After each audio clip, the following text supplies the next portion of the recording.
Good evening. I'm David DeBusk, and today I'm coming to you from Texas. For most of my life, I've looked at world events with an eye looking toward the future as it pertains to the fulfillment of biblical prophecies. It was common to go for extended periods of time without seeing anything that seemed all that significant. Do not get me wrong, I believe many things were going on behind the scenes. However, that all changed on Monday, August the 21st of 2017.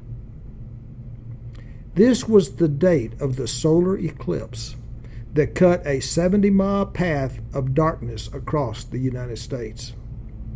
Just 4 days after that eclipse, Hurricane Harvey made landfall in Texas. It was a devastating Category 4 hurricane that caused catastrophic flooding, and it resulted in more than 100 deaths, and it inflicted more than $125 billion in damages. So many things have happened since then. More hurricanes have followed. Irma, Maria, Lane, Florence, Michael, Dorian, Hannah, Isaias, Laura, Sally, Delta, Zeta, Ada, Ida, Fiona, Ian, Nicole, and now, just a few days ago, Adelia hit Florida. And on August the 8th, fires ripped through Maui. The aftermath is heartbreaking. News reports are claiming a death toll of over 100. However, residents claim that number is far below the actual number. In fact, I'm hearing reports from residents claiming that the death toll will be more than 1,000 and as high as 1,600. And that's just the tip of the iceberg. Folks, the world is on fire. Fires are blazing out of control all over the world. Over the last few days, I've heard reports from residents in the Northwest Territory being told to evacuate their homes, their communities, and cities. Hundreds, if not thousands, have been in danger of losing or have lost their businesses and their homes. But there's still more.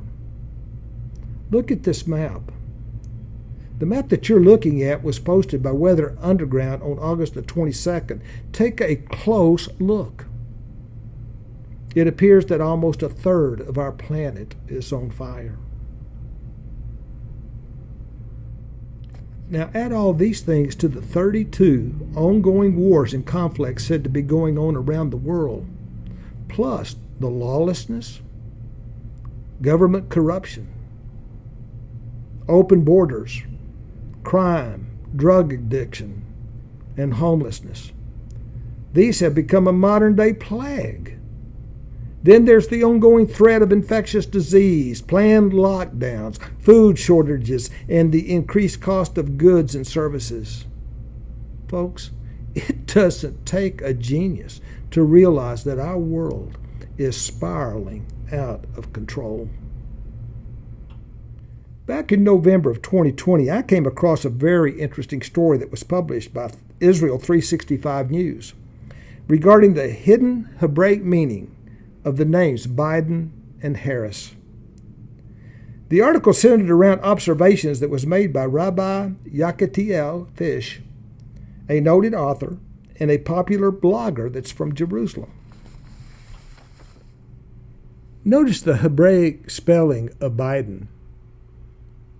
Bet, Yod, Dalet, and Nun. Badin. In the hands, which slightly rearranged Bidin, which actually means judgment. Now notice the name Harris is spelt in Hebrew with Hey, Resh, Yod, and Samek, which literally means destruction. Well, I thought this is interesting.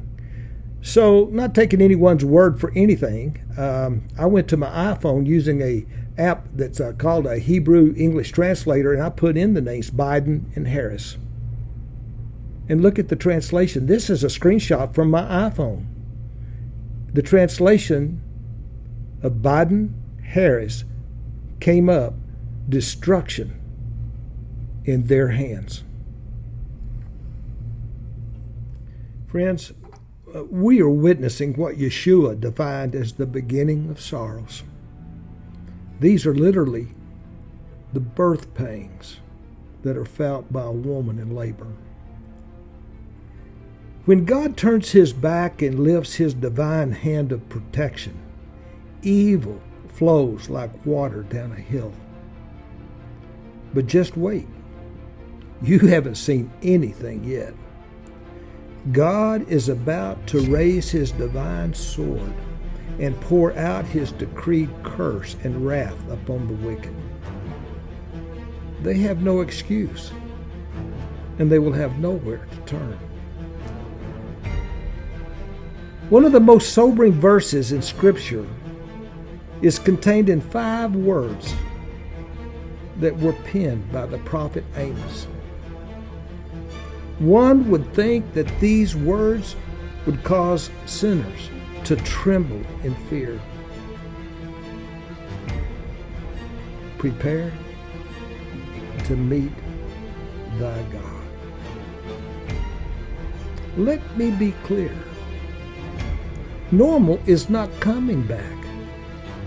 Yeshua, Jesus, is.